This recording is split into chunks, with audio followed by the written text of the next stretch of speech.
Good morning. Good morning, everyone. Welcome to Breakfast at Blake. Thank you so much for being here today. My name is Melissa Allen. I'm class of 1982, and I'm honored to represent the Blake Alumni Board and the Office of Institutional Advancement, sponsors of these wonderful events known as Breakfast at Blake. Well, I am so pleased to introduce today's speaker, who is Rita Khan, class of 1992.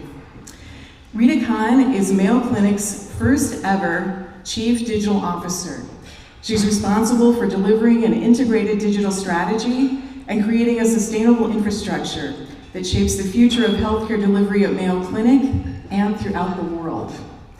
Rita also established and currently leads Mayo Clinic's Center for Digital Health, which drives digital transformation with products that span the continuum of care and bring together data, analytics, clinical knowledge, decision support, engagement, and guidance tools with virtual solutions and consumer channels, all to provide seamless experiences for Mayo Clinic care teams and patients. Rita is a highly respected leader with more than 20 years of experience in fields ranging from strategic planning, new product definition, consumer experience, omni-channel data analytics, artificial intelligence, and innovation at scale. She's also experienced at aligning and mobilizing executive leadership and Mayo Clinic's Board of Trustees on complex business, technology, and consumer market trends, all to meet strategic objectives. Prior to her role at Mayo Clinic, Rita served as Executive Vice President for United Healthcare, leading consumer and digital transformation, and she also has extensive retail industry and e-commerce experience from her prior roles at Digital River Inc., Best Buy, Macy's, and Target Corporation. Rita earned her Bachelor of Arts from Tufts University and Master's of Business Administration from the Opus College of Business at St. Thomas University. She lives with her husband, Gibran, in Golden Valley, and her sisters, Turi, 96, and Saray, 91, are also Blake alums. At this time, I would like to invite Rita to the stage to share her presentation entitled Leading Digital Transformation in Healthcare. Please join me in giving a warm welcome to Rita Khan.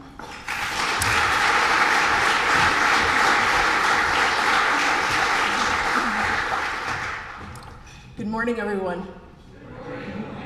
So I'm not used to being at a podium. I'm kind of a walker when I talk, so I apologize. I'll try to migrate myself back so you can all hear me. I specifically wore blue and green to represent the Blake colors and the Blake spirit. Actually, I'll advance my slide here. Before I get to my talk, I just want to acknowledge the role Blake played in quite frankly, shaping who I am, but also shaping how I've been able to be successful. I was in public school. I'm from North Minneapolis. My family's been always oriented towards education and had the foresight to put us through school at Blake. And I would say Blake has been quite a privilege. And it's for all of you who are either students, alumni, or parents that send your children to Blake. You're giving them opportunity and access, and that really opens doors. And I can say that my career first opened because of a Blake alum. I went to Tufts, I came back to the Twin Cities. I was living with my parents, enjoying life. My parents said, you need to get out, get an apartment, live with your sister. I was applying to PhD programs and was like, oh, I'm gonna, write books and all this stuff. And I ran into somebody who worked for Target, and he said, you'd really be good at, business, be a merchant or a buyer at Target. And I'm like, what are you talking about? I have a degree in English literature. I don't know anything about business. I don't even know buying. I don't even know what that is. But I said, okay, I need a real job. I got to pay for this rent. So I interviewed. And one of the leaders, I think he was a vice president at the time, director or vice president, Steve Eastman, who's an alumni of Blake. After my interview process, he sought me out and he shook my hand and he said, I see you, we have to stick together. I know you have a good education, and I know you'll do well here. And I just, really? Like, this is really exciting. But he was right. I loved working for Target. I was prepared to do business. I was prepared to make an impact. And I realized, because of the skills and opportunities Blake and Tufts and my family provided me, the sky was the limit for me. And I think that's true for our community. And so access is incredibly important. Access to quality education is important. So with that, I'll hop in to my talk about Mayo's digital journey, which I think is an exemplar for what's happening in the industry. When I first started to think about this talk, John, who helped plan this, told me, Rita, remember, you're not speaking to industry. You're right. I'm not speaking to technologists. I'm not necessarily speaking to experts in healthcare. So I'm going to spend a little bit of time providing context to some of the work that we're doing at Mayo Clinic. So some might be, rudimentary for you. Some things might be advanced to advanced, but I'll try to keep a balance because this is different for me. I was just speaking at a health conference on Monday to clinicians and digital transformation artists like myself, so this is a little bit new for me. So bear with me, and then we'll save a lot of time for Q&A. Happy to answer your questions about my career path, my background, as well as the things that we're doing and my thoughts about transformation around digital. So I think everybody is aware that healthcare is a huge component of our economy. But transformation is needed in this space. It is an incredibly fragmented ecosystem of care. There's a lack of interoperability, which really puts a burden on you as healthcare seekers and you as consumers engaging with healthcare. It's also an industry that can, it doesn't always, but can stifle innovation. Why? Because it's incredibly expensive to scale, and it's complicated to scale innovation. It's not that there isn't innovation, but it's really hard to apply it at scale. There's also an increase of chronic conditions and costs associated with that. And of course, we have an aging population, which will exacerbate these things if we don't address those. So from an industry focus, the industry is very much aware that there's challenges that need to be addressed.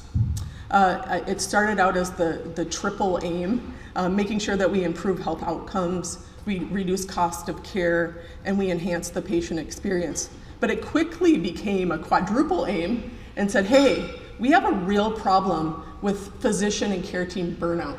And so the industry started to think about how do we increase joy for the people that give us care so that they can care for the patients. And very recently, it's changed from triple aim to quadruple aim to the quintuple aim with a focus on health equity. So that's missing from this slide. But we in the industry are really thinking about how do we address these real challenges for our industry. The other force that I think is transforming is how we as consumers are thinking about healthcare and our role in engaging with healthcare.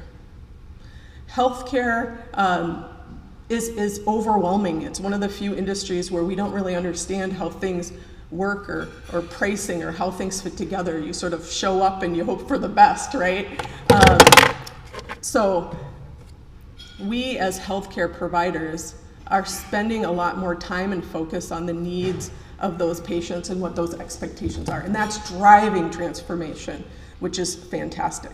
I will say that patients are starting to have really clear expectations of what they want that's informed by other industries, right? Like one-click shop, like Amazon can do that. Why doesn't my patient app help me have a good experience? Why is it so difficult to schedule an appointment or find a doctor, or why is access so hard? The other thing is oftentimes patients feel like they don't have control of their experience, which is challenging, and consumers have control in almost every other industry. I believe digital is a big enabler of addressing the quadruple aim. I think it's also an incredible powerful way to address those customer needs and the gap of what they want and what they receive in a scalable way. But healthcare is interesting. It's incredibly innovative. It's incredibly advanced with clinical solutions, but it's equally frustrating from a user experience. It's equally frustrating from a care team experience. They're spending, physicians are spending more time charting, which entering information in the EHR, than looking at you as a patient and really being present in your experience because of the challenges with technology. Healthcare is very, very early in the stage of digital transformation and truly leveraging technology to solve those problems. So I'll start to talk about how Mayo is thinking about all of these things. And I have to start, when I talk about Mayo, I have to start with Mayo's values. Our values are at the core of who we are and what we do. I hate slides that build, sorry. See if I can do this. Oh, great. It's not building. There we go, okay. So our primary value is the needs of the patient come first. And this is not just something that we talk about. As a leader within Mayo Clinic, I can tell you every moment of every day, we are thinking about the work we do and how it affects the needs of the patient. So I'd say Mayo Clinic has a very customer-centric orientation to how we approach our care. We also have our full Rich Ties value system that's the underpinning of everything we do and how we work. So respect, integrity, compassion, healing, the needs of the patient come first, of course, teamwork, innovation, excellence, and stewardship. And every one of us who are addressing these challenges, quadruple aim, the patient needs, offering amazing clinical care, this is infused in how we think about everything and how we engage each other to solve these problems. So a lot of people are familiar with Mayo Clinic, I'm sure, but just to give you a sense of the landscape, we are over 150 years old, and one might think that could make transformation challenging because there's lots of heritage, but it's actually been a strength of ours in terms of how we address innovation and change. We were founded in Rochester, but we're also located in Florida, Arizona, and we have a health system in Minnesota, Southwest Minnesota, Iowa, and Wisconsin. We serve over 1.2 million patients from over 140 countries. So we have a very diverse population of people we serve. We have about 70,000 employees, and we invest quite a bit in R&D. The reason why I came to Mayo Clinic wasn't just because of the brand and what I was aware of the brand, but what attracted me to Mayo Clinic was its true integrated value proposition that's been established and developed over 150 years. You'll keep hearing me say this, the needs of the patient come first, but it's also a physician-led organization. And I actually came to Mayo Clinic specifically in a role that, yes, I understand digital, but I was new to care delivery. But the reason why I was confident that I could add value in this environment is because I knew the physicians would be there and active and guiding what the needs are for the patient and their care team needs. So I'm paired with an amazing physician partner, Dr. Brad Leibovich. He's a urologist, and he helped found the Center for Digital Health with me. Mayo Clinic is also 3 Shield. So if you look at our logo, there's 3 entwined shields, and they stand for research, education, and the practice. And that is an incredible way of addressing patient needs because of that connection. We're also focused on the most serious or complex conditions, and we want to make sure that we are attracting and communicating that there is a place to go if you have very serious conditions. And of course, I mentioned we are an interdisciplinary model of care. So Obviously, coming to an organization like Mayo Clinic with lots of heritage and having such an orientation to people, not technology, but people, it was important for me and my team to help define digital in a way that was really about helping humans achieve our goals and to stay Mayo Clinic. And so I define digital as addressing the needs of people, leveraging both data and technology with a focus on the customer experience. So we should not be putting anything into the marketplace that is not fully thoughtful about making life easier for the people we serve. And at Mayo Clinic, we serve a lot of people, not just patients or health seekers. We serve researchers, educators, students, lots of people, families, as well as patients. Transformation. We talk a lot about transformation, but digital transformation, if you keep in mind, it's really about solving people problems to solve and support organizations' unique value propositions to create value. It was difficult to talk to our population about digital transformation in a way that really resonated with them, right? They're like, we don't want to talk about technology, we want health outcomes, right? We really want to drive care and better care. And so it was difficult to help the organization understand that digital is not a thing, right? It's not a widget, like go forth and blockchain. Like it's not really about that. It's less about a thing and it's more about a way of doing things. And for Mayo to continue to be Mayo, we can't focus on technology. We have to think about infusing digital technologies into our strategies, into our problems and challenges. We have to embrace things like end-to-end experience. We have to think about simplification. We have to think and invest in automation, because these are the things that are going to create value for the people that we serve. So our approach, I'll restate, is a people-first approach. And while we were thinking about building out the Center for Digital Health, building out our enterprise digital strategy, we thought about, who are the people we need to be able to create this amazing future? And not just a future for Mayo Clinic, but a future for the people we serve, and also create a sort of a prototype for how do you truly be patient-centric when there's so many competing priorities and everybody's sort of fixated on those shiny objects.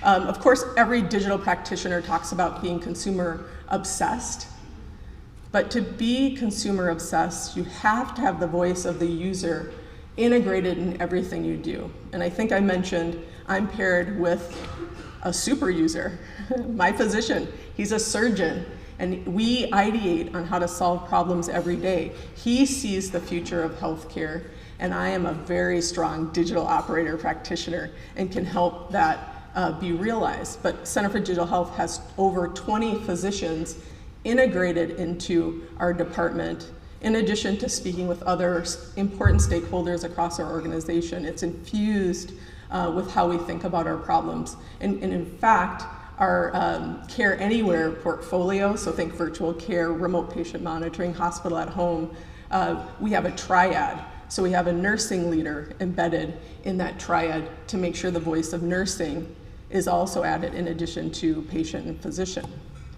We're also very focused on value and creating value from the work that we do. Digital technology is incredibly expensive, and we're bringing a focus to digital development that is based in the product model. So we're not doing projects, but we're really investing in long-term evolution of solutions for our consumers that is really clearly addressing issues, as well as making sure that we are measuring on the back end that we're using our investment in the most effective way. Back to our stewardship value, which is embedded in everything that we do. So we're passionate about digital, and we are the digital practitioners that we brought into Mayo Clinic. We hired something like 200 people in 18 months during COVID to really accelerate all of our programs. They're passionate about digital. But the rest of our 70,000 employees are also passionate because they understand that this is how we can reach more patients, we can increase access, we can deliver care more effectively, and we can reduce burden for our employees. So a little bit more about, I'm almost done, don't worry. So a little bit more about the Center for Digital Health. So I came to the organization to help establish the Center for Digital Health with Dr. Leibovich. But this was the brainchild of our CEO, Dr. Gianrico Ferrugia, and Jeff Bolton. And they knew before the pandemic that we needed to accelerate our digital solutions. So Mayo Clinic, for example, was one of the first healthcare care delivery organizations to have a patient app. So they've been investing in digital for quite a while. But as many of you know, there's lots of digital technologies.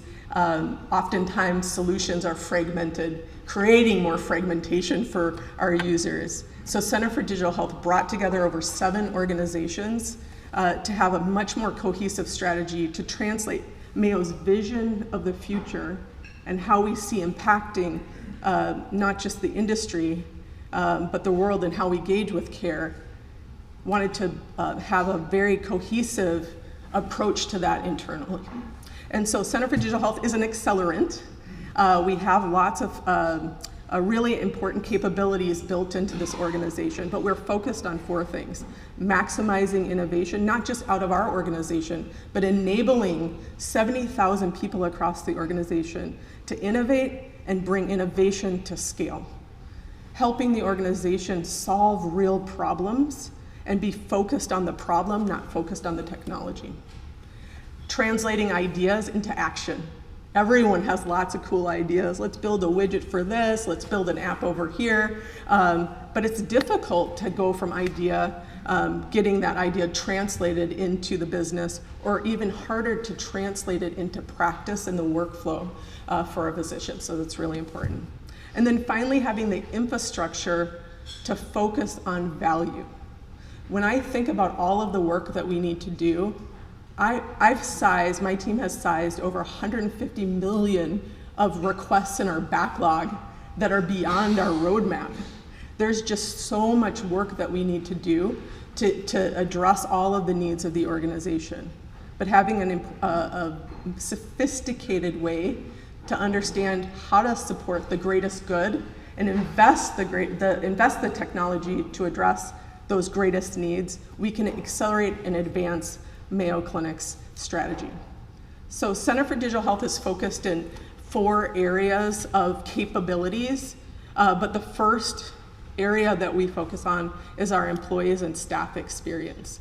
So one thing that is unique about Mayo Clinic is our internet is actually supported by, our intranet, so internal websites, is supported by the Center for Digital Health. Why?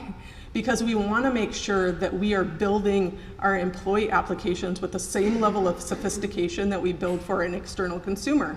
Meaning, is it personalized? Are we tracking the data? Are we improving it? Are we treating it like a product, like any other product? It's the least we can do for our employees to make things findable for them because they're very busy serving patients.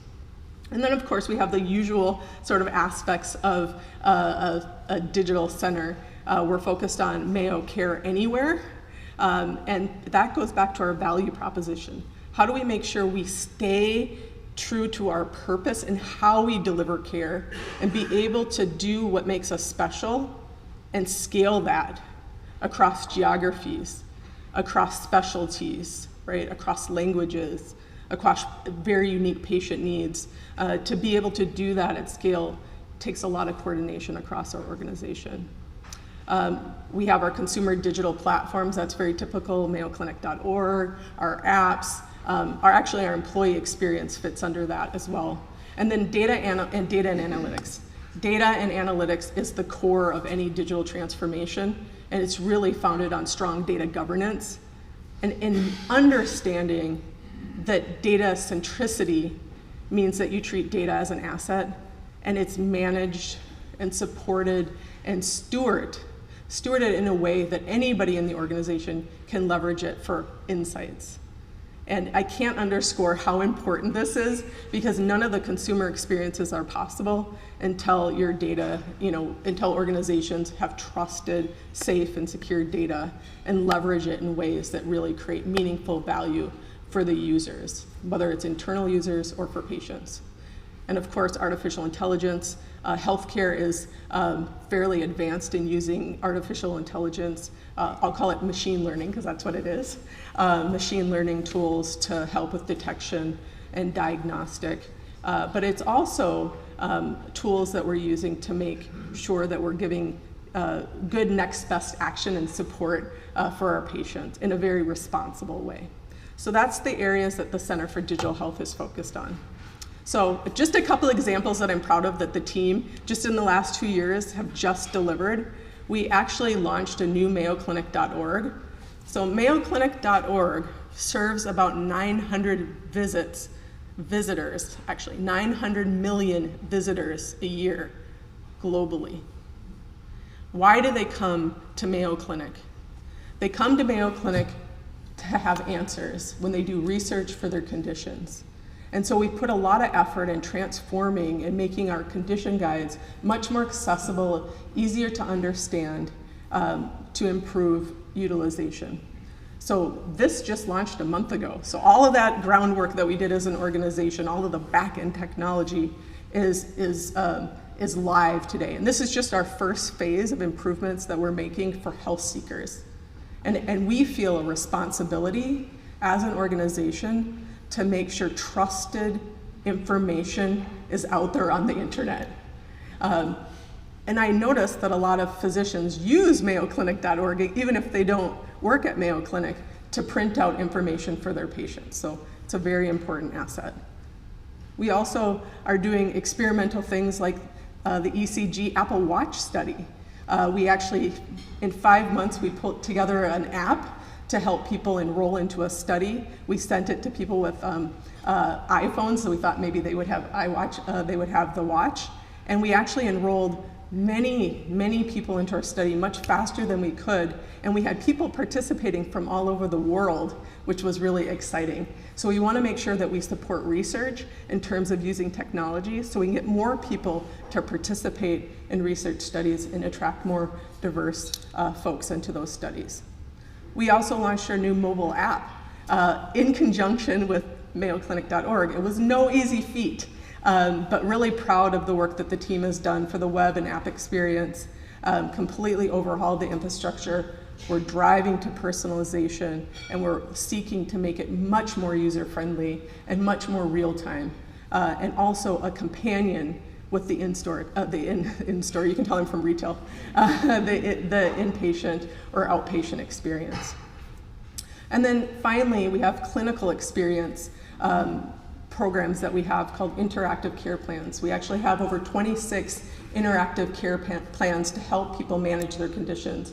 Example is cirrhosis or diabetes, but these are things that we're building in conjunction with our clinicians to make sure that we're creating value for our patients. So this is just a few examples of the things that we've been able to deliver just in the last 2 years. And so with that, I'll open it up for any questions you might have.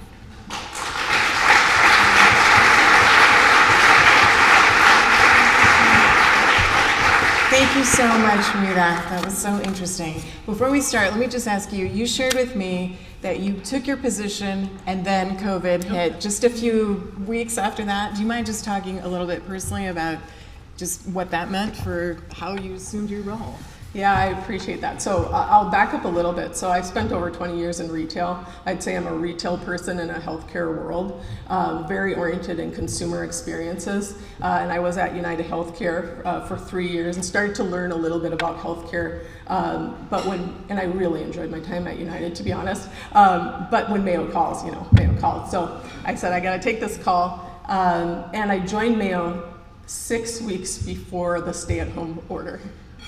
And had to build a strategy and organization in the middle of some significant challenges, furloughs, not hiring freezes, people focused on what they should be, which is caring for patients and really trying to understand what's happening. But even though it was an incredibly difficult period, I was humbled seeing an organization like Mayo Clinic spring into action for its community, its patients, also the state of Minnesota, to really help drive and guide through that experience. And I learned, obviously, a ton in the last 3 years through that experience. I'm thrilled that we're, post-peak.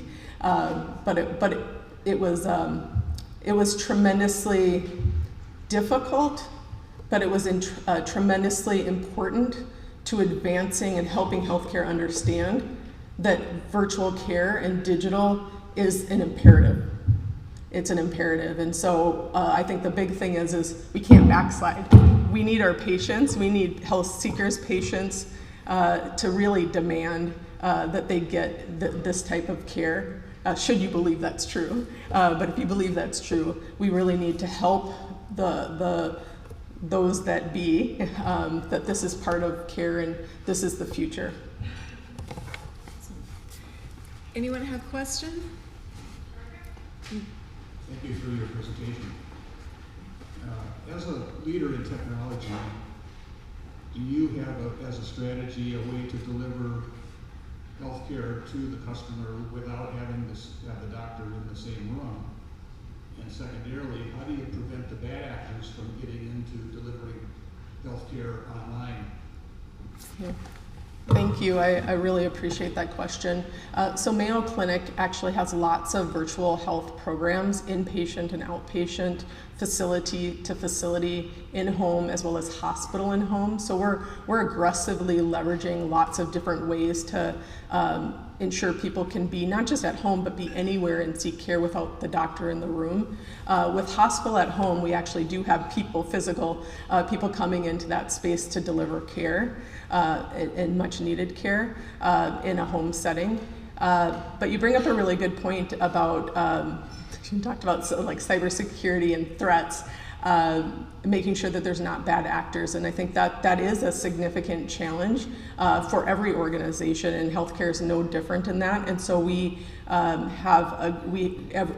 I believe most organizations have a really strong security plan. And we're really thoughtful in the vendors that we work with and the solutions that we build security and privacy into those solutions, and we have stopgaps to make sure that doesn't happen, in mitigations so that we have low patient impact if it does.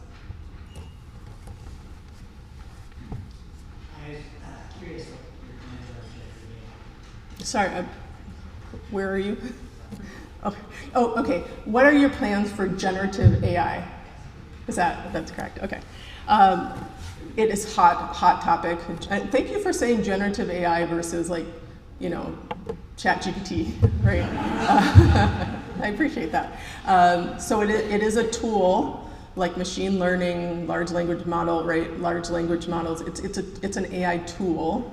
And it can be leveraged specifically in specific use cases. I think there's lots of hype around it, but I'm actually excited about the responsible use of generative AI, and I'm thinking pretty aggressively about low risk areas to leverage that. I'll give you an example related to our condition guides. It takes a lot of arduous work to pull together content to build those condition guides, and it takes a lot of time from our physicians and copywriters to do that. That's a great example of looking at our internal trusted content and building that content in a responsible way and having it reviewed by a human, an expert physician. They do that today. But that actually could help us ensure that our content is up to date, real time, and scaled much more effectively using generative AI. So there's lots of use cases in terms of using co-pilot tools for content generation on the administrative side of the house that's not necessarily the clinical side of the house where the risk increases. But you can imagine we're a organization full of innovators. They all want to try it, and so we've been really specific about providing guidelines for responsible experimentation, making sure that we're not losing our internal IP when we're experimenting with these solutions. But I'm optimistic. Hi, I have a question about, you mentioned physician burnout, and so I was wondering what metrics do you use to assess physician burnout, and then what strategies have you already deployed to try and address it? Yes, so fantastic question. So I'm not the expert in terms of addressing physician burnout, but I can speak a little bit to the digital aspects of it. One of the causes of not just physician burnout, but care team burnout, nurses and others, is the proliferation of all of these tools that don't talk to each other, and they're spending a lot of time trying to navigate, do charting, doing paperwork, slow, inefficient systems. And our staff, through employee engagement surveys, are telling us that they're not happy with many of the aspects of this, and that's how we're helping to prioritize the work to address those different issues. One of the things that I'm proud of is that we are taking a look at all of the nursing, not Center for Digital Health, but the nursing organization, taking a look at all the technologies they use and trying to consolidate that because it's frustrating the nursing teams. Good morning. Can you speak a little bit to how you were able to overcome some of the cultural barriers for some of the these technologies? I know we have people across the spectrum in terms of where they're at, in terms of embracing technology, especially over the course of the pandemic. And I think there's a lot of people who thought, once we're in this point of the pandemic, okay, we're on the other side now, we can revert back to how things were. Yes, that's a fantastic question. So how did we manage the cultural aspects of resistance or adoption of technologies through the pandemic, and also sustainability post-pandemic when sort of the needs are dropping? So I think every organization probably has a different has a different reaction to some of these things. Mayo Clinic was pretty aggressive before the pandemic in investing in virtual care solutions. In fact, right at the beginning of the pandemic, they were already going to launch a hospital at home project. And instead of pulling back and saying, oh, we can't do this and also experiment, Mayo Clinic was like, let's go, like now's the time, seize the opportunity. But I would say, leadership sort of understood that this is the future, and some frontline staff said, wow, this could really help us, but not now. I'm suffering now. I need tools that help me now, and I'm not seeing the path to that. So I would say the resistance was more, how do we make sure that we have solutions that create real value in the today, and that we can balance today and midterm, and then also that future state, very aggressive future state where Mayo Clinic wants to go. And that, of course, is old school change management, really getting out in front of the staff to help them understand how does this investment, how is what we're doing translate into value for them. And the needs of the patient come first. So we shared a lot of information and stories about patients that had positive experiences. We have lots of data that says user adoption's high, but user experience was actually in parity with the in-person experience. And that mind shift before the pandemic was, well, we're Mayo, you have to experience us. I mean, look at this beautiful building that we're in. It creates an experience, right? Mayo Clinic is very similar to this. When you walk in, it's awe-inspiring. How do you have an awe-inspiring, hopeful, healing experience with digital? I believe you can, because we're infusing that experience within digital. And that was the other piece too. I'm a digital practitioner. I'm a user experience artist, right? I'm not a physician, but being able to talk to our population, all of us, and talk about ways in which it puts the needs of the patient first, that it's not replacing humans, it's helping them be even more human, because it's not human to be looking at a screen when you're dealing with a patient. That's not human, right? And so helping them see But that's not where we're going. We're trying to build those real authentic connections, and technology can do that, but it hasn't been deployed like that in the past, and we have to prove that it is different. Keep proving that it is creating value with real proof points. What is your thought about the role of the augmented reality in delivering the care, and what is the timeline? Well, timeline. I mean, I'm gonna disclose my roadmap. Okay, so the question was thoughts on augmented or virtual reality in terms of digital care. I'm gonna broaden that a little bit. So I think virtual reality is kind of, ChatGPT has taken the limelight on virtual reality, but I actually think there's a lot of great use cases so we're broadening it to our three shield for education and research, leveraging virtual reality, augmented reality to educate others, to bring teams together to collaborate.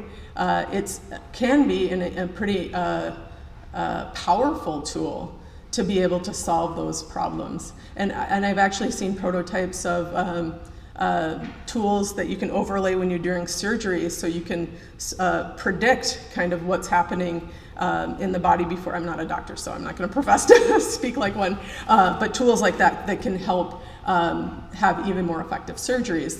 So I do see a place for that, and I also think for patient education, it can be a very powerful tool. And also as an individual, I'm really into virtual reality gaming, so it's also fun. I especially resonate in your the talk about patient journey and restoring joy in patient care. So I'm just curious, in your research or studies, what are some of the key main points that actually enhance patient experience? And with regards to digital adoption, how do you get patients to actually use the app? Okay, fantastic. So the first one is around customer user journeys and what are the important sort of moments that matter on that journey. And the second one was about driving adoption to these digital tools. I'll answer that one first because it's a little bit easier. The biggest driver of adoption was the pandemic for digital tools. We are a destination medical center, so we have very high utilization of our patient app. Probably maybe higher than other health systems. Other ways that drive patient adoption is around being able to self-schedule in the app, that people use things that they find useful, right? And if you need to schedule an appointment, find a doctor, or reschedule an appointment, those are reasons to be able to leverage a tool like that versus waiting in an IVR or something like that to get those. We're people on the go, we don't have time for that. So it's really about value. In terms of the patient journey or consumer journeys, we have a lot of different journeys. Benefactor journeys, educator journeys, student journeys, researcher journeys, care team journeys, administration journeys, health seeker journeys, patient journeys. So each one has, how we look at it is, it's not about us. It's about their needs and understanding their jobs to be done and removing friction for the jobs they want to do, so that it's easier for them. So what do I mean by that? Scheduling an appointment is a job that you want to have done, right? And so sometimes people build solutions about themselves or about their organizations, not about what the user wants to get done. And you have to prioritize what the user wants to get done first before you add these ancillary things into the experience. So it's stripping it down to the most important thing. Also, it's really important to be thinking about what is the mindset of our users. They've been diagnosed with something very, very serious. They're very stressed out. They're looking for hope.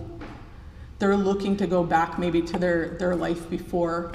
And so our digital experiences have to not be a burden.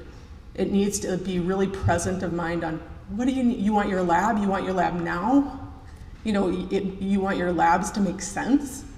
right? So those are the things that we focus on. We listen to our user base and they say, these are the 3 things that matter to me. Okay, let's get after that. And that's kind of how we tackle through it. And then we also have the current state experience, and then we're imagining how that might experience evolve over time with user sort of indications or research to help inform that. And then we validate it in production through testing to see if we are actually addressing their user needs. But we're on a journey like everyone else, and there's lots of opportunities to improve the user experience. We have great back-end technology in place, and we can start to be much more disciplined to address those moments that matter. Hey Rita, I'm amazed by your career journey as well as what you're doing, to create impact to the healthcare industry as well as to the human community, right? And I have 3 questions. So first of all, Somebody help me keep track of these. yeah, I have to know. Yes. Okay. So look at what you majored in college, in English literature, right? And then you landed yourself in the retail industry. After so many years, Target, Best Buy, how did you get? What was the turning point to make you go to the healthcare, and how difficult was it? Because when you jump, you spend so many years in one industry, it's really hard. People will not accept you because you don't have experience in muscle, right? And you continue developing your career, so it's really hard. So I want you to share how did that happen?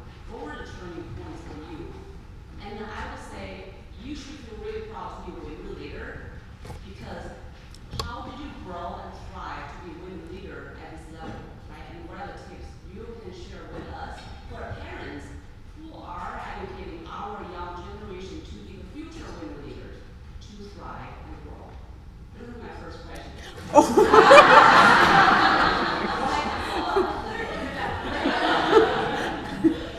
Should I answer that one first? Okay, I'll try to be succinct. I graduated with English literature as my degree. In fact, that ties directly back to Blake.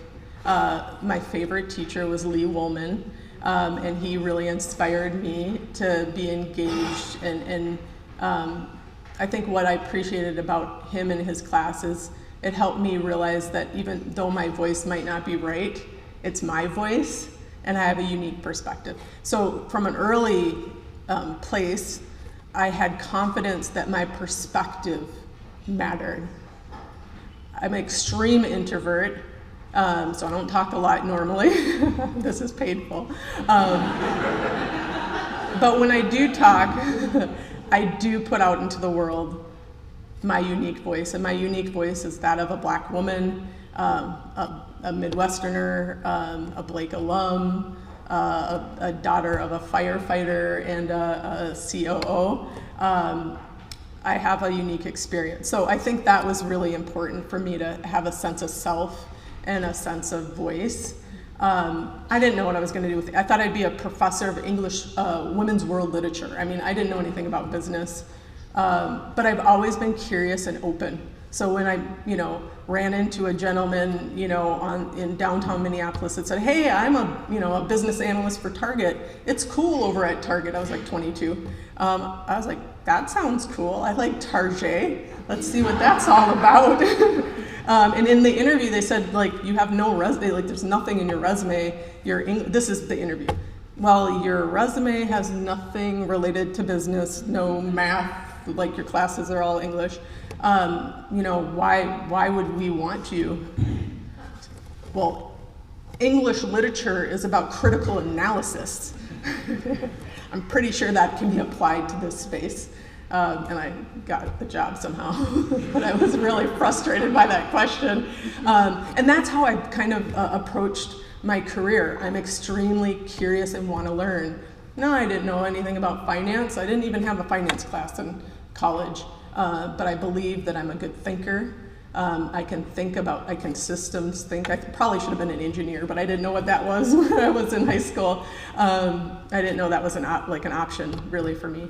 But that's how I've kind of approached my career. I loved retail. It was dynamic, ever changing. I was a diversity manager. I was a project manager. I did supply chain stuff.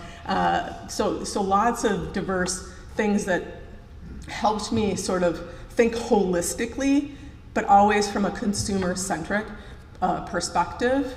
And because I wasn't an expert at business, or I wasn't an engineer, I think that my gift is I can step back and I can see the need states, not from my perspective, but from the end user perspective, right? I walk into healthcare not understanding healthcare, like many patients, right? And so it's a way for me to advocate for shoppers, consumers, healthcare workers, patients. I think that's a gift that I have and can be applied.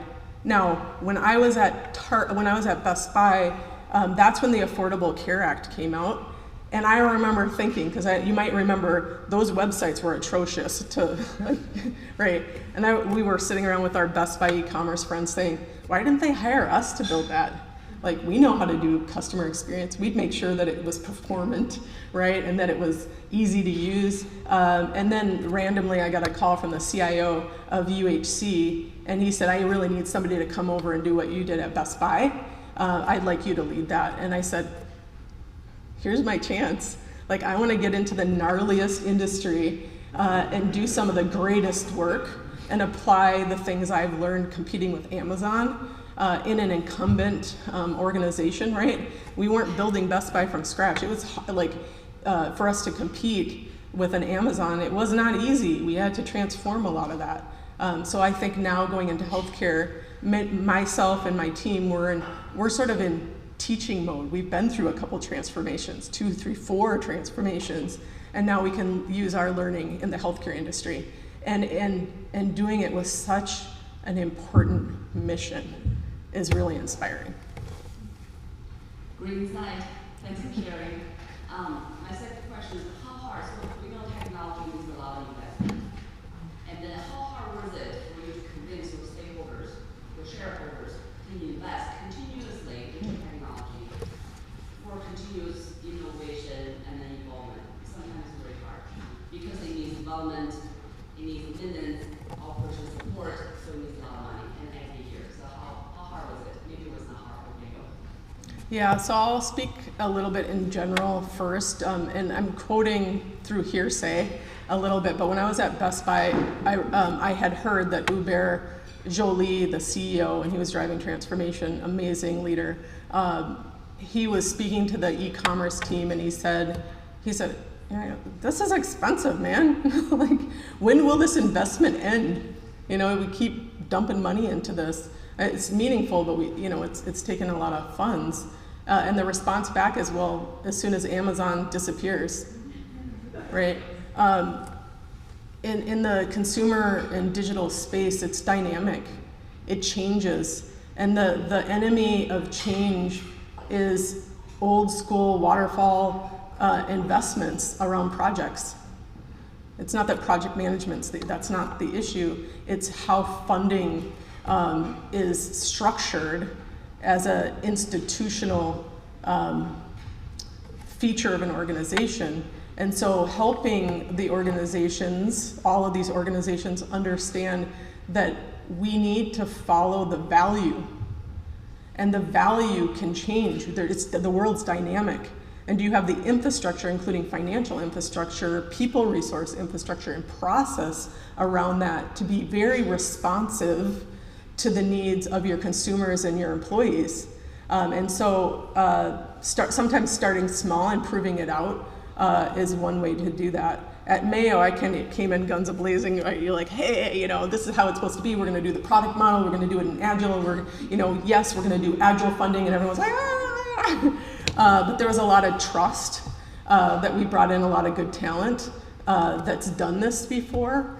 So that it actually was a little bit of like, I don't understand what they're talking about, but we're gonna test and see if they can create value with that. And then after a couple of years, it's kind of like, okay, this does work. It can work. How do we expand that? Thank you. My last question is, I work in the financial industry, highly regulated, healthcare the same. So what do you think of how much time you play defense versus offense? Great question. Again, I'm going to quote one of the values from Best Buy. I love challenge and change. To me, regulatory requirements are there for a reason. They're not, it doesn't mean we can't innovate, and it doesn't mean we can't solve real problems. It's just a challenge that we have to work around.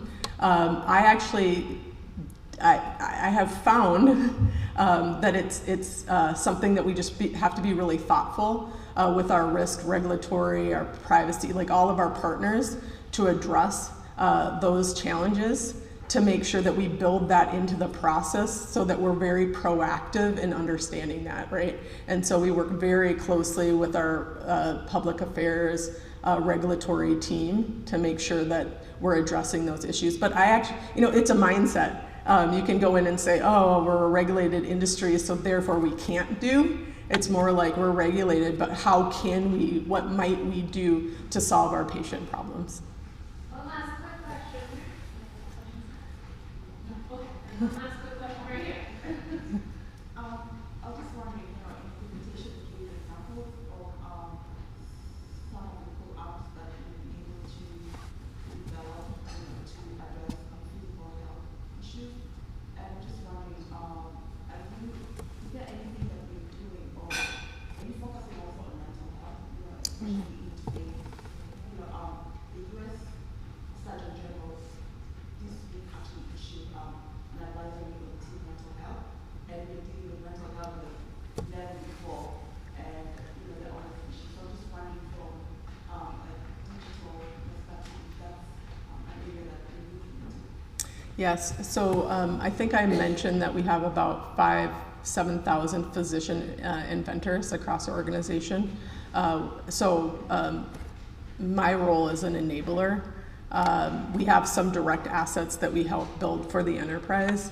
But our physicians are very active in partnering, co-developing IP for different solutions, and our Department of Psychology is very active in finding digital solutions to address this need. I also think that, as an organization, we're experimenting with third-party digital experiences for our own staff.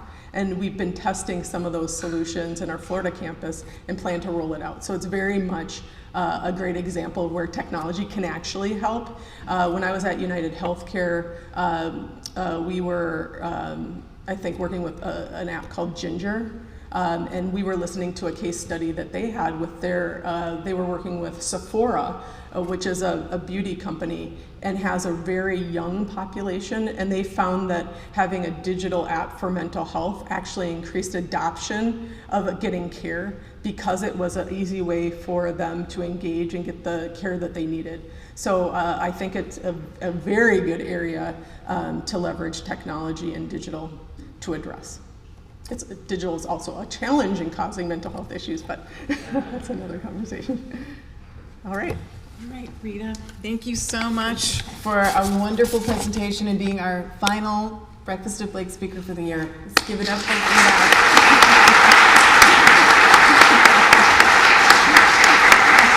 Thank you.